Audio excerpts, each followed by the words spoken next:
Hello everyone, welcome back to my channel. Thank you so much for being here. If you don't know, my name is Jenna.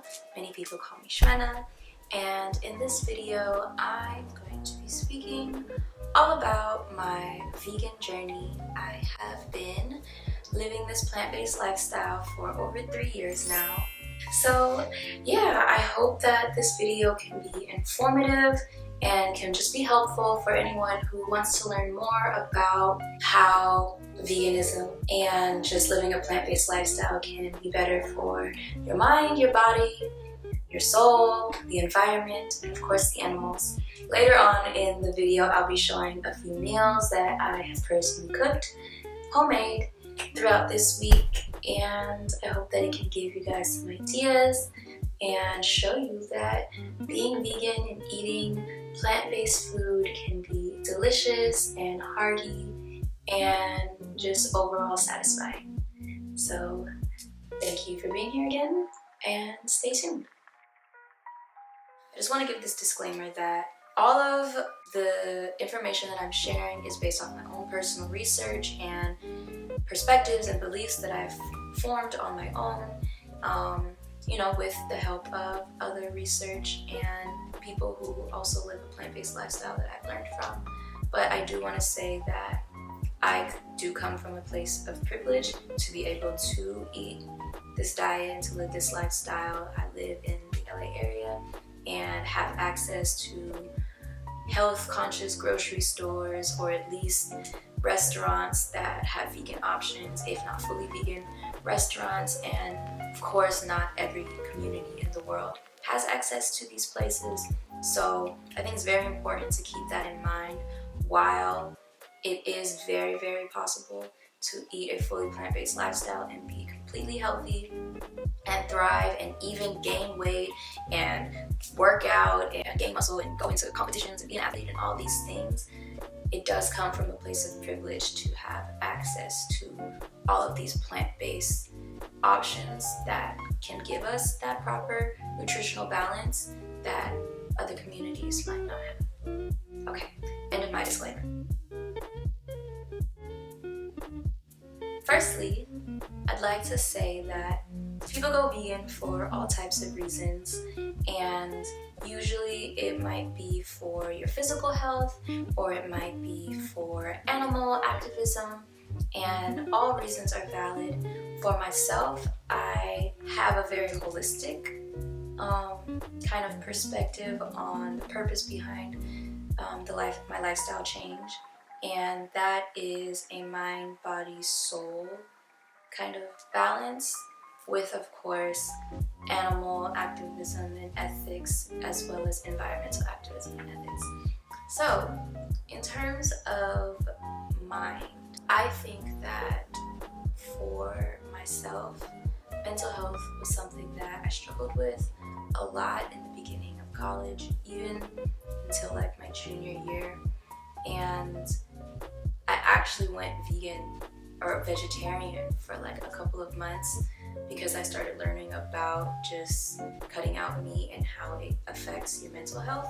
If you don't know, there's plenty of research out in the world on the interweb, but your gut has a very strong link to your brain health and just your mental health overall. It is said that our digestive system or our gut kind of work like our second brain. And so when you are feeding your body nutritional, colorful, thriving, high vibrational foods, that will have a positive benefit to your mental health. So that was definitely one of the big reasons. Of course, when it comes to your body, pretty much anyone knows that eating a mostly plant-based diet, if not a fully plant-based diet, will have tremendous physical health benefits for you. Just from your diet alone, you may experience significant weight loss or just overall more physical energy, feeling like you have just this extra oomph to you, to where you can go about your day and not feel lethargic or drained from the foods that you eat. I know many of us know about the itis that especially happens during family holidays and meals where you eat a bunch of like soul food or just heavy fried, cheesy, greasy foods, and you're slumped and you can't move and all you want to do is take a nap because you feel like dead. And I've personally experienced, especially after learning how to kind of prepare those meals that I was used to eating, but vegan. Even if I were to eat, like, let's say I would make like a fried cauliflower as opposed to fried chicken or something, or vegan mac and cheese, etc., etc. I don't feel that same itis feeling, that lethargic, like I don't want to do anything. I usually feel full. I always feel full actually, but not in a way that I can't go on with the rest of my day or feel like I was fully nourished and that I have like the nutrients that my body needs to keep going. So that is the body aspect. I want to talk about just animal activism and of course environmental impact. Those are two really big byproducts of this diet if maybe you don't even adopt or transition into the plant-based lifestyle for these reasons. Like, this will in turn have this effect regardless. I guess all of these things will in turn have these effects regardless. But when you eat a plant-based diet, you adopt a plant-based lifestyle, you are inadvertently reducing your carbon footprint. You are releasing less CO2 emissions by not contributing to a mass manufactured animal industry, because the meat industry, the dairy industry, all of these typical traditional animal food companies and products in general, these businesses, they thrive off of our dollar. So when you put your money where your mouth is, you realize that eating more fruits and vegetables, especially not eating from these like horrible corporations like fast food restaurants and just your typical grocery store meats and things that are not organic, that are not free range, non-GMO, you are doing the environment a good thing. You are giving the environment a big ol' hug and kiss by not putting your money into that business. I wish I could have said that a little more eloquently, but the fact of the matter is no animal should be on a factory line to only exist for a human's consumption. Firstly, we don't need animal products to survive.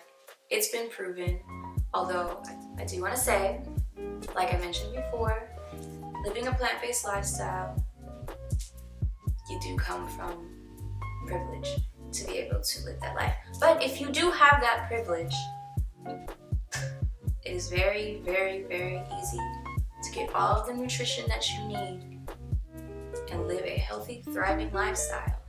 I got my physical done very recently and all of my blood work came out normal. Except for the fact that I was iron deficient, but that's because something was up with my period and I had it for a very long time, so I lost a lot of blood, but that's besides the point. I am not protein deficient, I am not anything deficient other than iron, which I'm supplementing with some iron pills, eating more spinach and stuff. But for the most part, you can get all of the nutrients that you need from plant-based sources.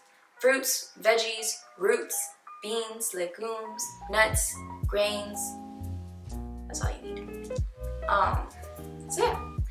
And of course, just kind of going back into the other reasons why I am vegan and why many other people are vegan is of course for the animals. So aside from the fact that it's just gross and ridiculous that these big farm factory corporations and industries exist to literally pump out excessive amounts of animals for purely the consumption of a Western diet, more so than just like how that impacts the environment. If we really think about it, like animals are living breathing creatures.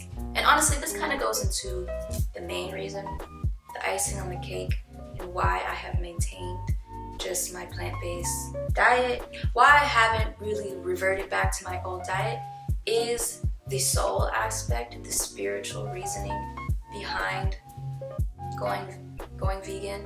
And it's because to me and to many other people, we see animals as spiritual beings just like us. They are living, they are breathing, they have families, they have eyes, they have noses, they have mouths, they have senses, just like all of us, and they have souls. And it's just mind-boggling to me how brainwashed we are as a society that we just eat.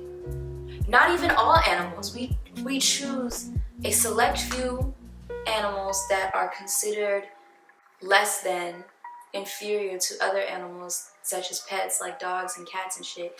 But like, oh my god, if I could go on a rant, like that is so hypocritical to me when people want to advocate for like don't eat dogs and cats in like places in Asia, but can sit over here and eat burgers and steaks and chicken and bacon. Like,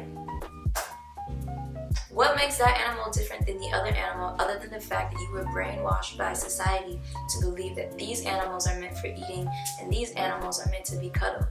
All of these animals have all of the same parts, all of them feel feelings. There are documentaries, plenty of resources out there that can prove that animals feel pain and feel different emotions just like we do. So I think it's so important to take that into consideration, because when you really think about it, you are what you eat. It's the most like common phrase that people always say, you are what you eat. If you are eating death, if you are eating tortured animals, if you are eating the opposite of life, the opposite of colors and fresh produce, I just don't understand how your body, just on like a logistical level, like not even taking it to like biology and chemistry and all that stuff, but like just common sense, that doesn't make sense to me. If all your food is fried and brown and yellow and white and there's no color to it, how are you going to thrive? How are you going to be your best physical, mental, and spiritual self?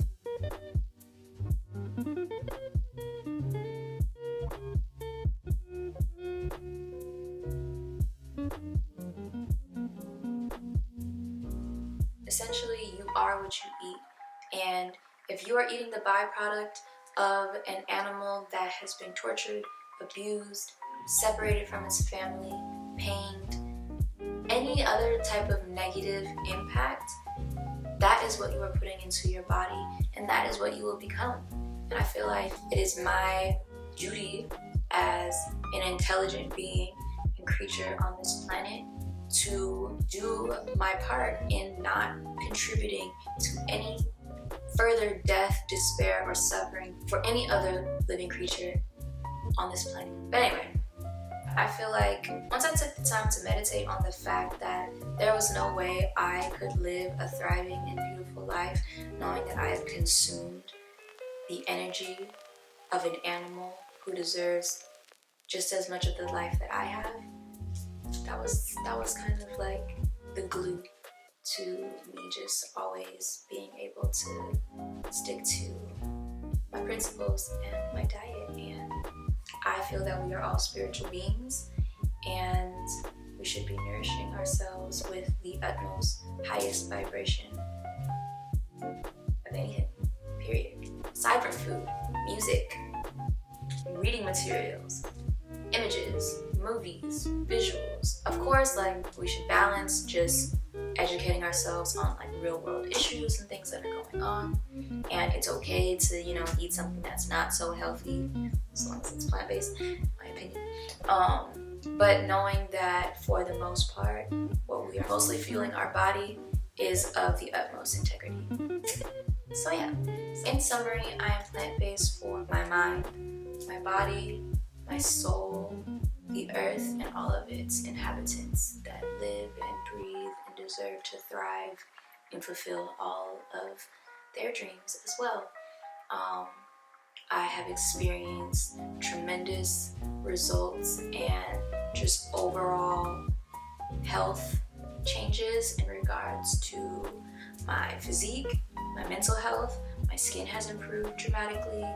I feel better spiritually, emotionally. I feel like I have a closer connection to literally this planet and all of the little animals. Like, it really pains me even like to think about killing a bug at this point. So I'm very grateful for this journey. Cool. So moving forward, I'll just talk briefly about how I actually transitioned into a plant-based diet. In 2014, I actually was vegetarian for a couple of months, and during that time I was very depressed. I was struggling with mental health, just issues, social anxiety, etc. And I always resorted to YouTube, and I was looking on YouTube for kind of like natural remedies, I suppose, for just like curing depression and stuff. And that's when I actually stumbled across a video that talked about veganism and adopting a vegan diet for your mental health. And honestly, it was all very foreign to me. I had like one or two friends like throughout my life up until that point that I knew were vegetarian, and that was about it. Maybe I knew a pescatarian, but veganism just seemed a bit too extreme. But I was like, I could probably do vegetarianism. Like, I still love cheese and I can eat eggs, except I kind of just cut out meat cold turkey, and I didn't really educate myself on how to properly replace my original meat sources with a vegetarian substitute, so that I was receiving a proper nutritional balance in my diet. And so I think I was only vegetarian for like 3 or 4 months, and the whole time, if I can really remember, just reflecting, I just remember feeling bloated all the time and not really satisfied, and I was kind of just eating a bunch of side dishes, like side orders, and not really enough food probably either. So by the time it was like my birthday, I ended up going to a breakfast spot that I used to work at that was really good, and I succumbed and I ate some sausage. And I think that going back to just like all of those like holistic reasons to go vegan, because mental health was the only reason that I had tried to go vegetarian the first time, that's why it was so easy for me to like revert back to my old diet, because I wasn't really trying to like factor in all these other reasons. So I was just like, oh, well, I actually don't feel good, so I'm gonna eat this sausage because it makes me feel good and it tastes good, blah, blah, blah. But anyway, moving forward, 2015, I'm pretty sure I was like still educating myself about veganism and not really applying it, because for me, I had a hard time grasping just the fact that I could really change myself in a sense. Still battling with mental health issues here and there. But I told myself when my birthday was coming up that year in December, that I wanted to start my journey. And I ended up throwing like a party. It was like my 21st birthday. It was like a Taco Tuesday. I cooked, I think, like a marinated steak type of thing and chicken as like the two options for the tacos. But I told myself, starting on my birthday, I wasn't going to eat any more red meat or pork. And so I only ate the chicken tacos at the time, and like the other option was for like my friends. And I told myself that on my birthday, once I cut out, like after I cut out red meat and pork and all that, I'm gonna give myself 1 month. So on the 23rd of January, then I would cut out all types of meat, poultry, seafood, whatever was left in that category, and I would eventually become just vegetarian. And from then, after January rolled around and then I became vegetarian, I gave myself 6 months. I decided to essentially use a gradual approach as opposed to just cutting out meat the first time, like a few years back. And I gave myself 6 months. I said, when I go back to school in the fall, which was like late August of 2016, I will be vegan. And I took those 6 months to really incorporate more vegan options into my diet. So even though I would still eat eggs and cheese, I realized that I could, eat vegan options, and that would help me get more accustomed to eventually when I would no longer eat these animal byproducts. Something I do want to say, and I forgot to mention in just like the body aspect of going vegan, is that another side effect that is pretty great about going vegan is that your skin tends to get a lot better. I have dealt with acne, kind of mild breakouts here and there. I feel like I never really had like super nice skin once I like started to break out in like middle school or whatever. It was always kind of like trying to keep it at bay. It wasn't like horrible. There were times where it did get horrible if I like pulled all-nighters and got stressed from school. But something I did realize, which I feel like really confirmed to me, that diet plays a huge role in your skin, was when I went vegetarian the second time before going vegan, and I was eating hella cheese and eggs, and I was breaking out like on my neck. It wasn't cute. It was not cute, girl or boy or them. But I realized like dairy is not your friend. Stop drinking other animals' titty milk. That's not for you. If you ain't drinking your mama's breast milk anymore, then what the fuck are you drinking like some other animal's milk? End of conversation right now. So when I went vegetarian, I started experiencing just more breakouts, and I realized it's because like dairy has so many hormones pumped into it, and it's full of pus and just gross, nasty shit that does not need to be in your body and will come out through your skin, which is the largest organ of your body, and your body's just natural like detox system, like it shows through your skin first. So anyway, after 6 months, school came around, and your girl went vegan in late August of 2016, and she has not gone back to her old ways. So she's super proud of herself.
Thank you all so much. I have infinite gratitude for any of you who have watched this video in its entirety. I know that it was a bit lengthy, but I hope that the information and just perspectives and my own beliefs that I've shared have been helpful or resourceful and can serve as a guide for you in your journey. Take your time. This is actually another tip that I guess I will just be leaving here, but that is probably one of the most important, is to just be patient with yourself. You might slip up and end up eating cheese or wanting a chicken nugget, and that's okay, because the goal is an overall lifestyle change and not just a temporary diet or fad for some like temporary health benefit. It is for longevity of just high vibrational life and just good energy for all of your years to come. So be patient with yourself. If you find yourself having cravings, do some research. There's someone out there who has made a blog post or a YouTube video about how they have dealt with the same things. How I learned and how I incorporate things into my life that I actually want to adapt is by learning from other people, hearing their personal experiences, and just soaking that in and really kind of alchemizing it into my own. So if you need a better time to make an amazing life switch or 180, then I feel like now is the time. Go vegan for your mind, for your body, for your spirit, for the animals, and most importantly for the earth. Thank you. Sending you so much love.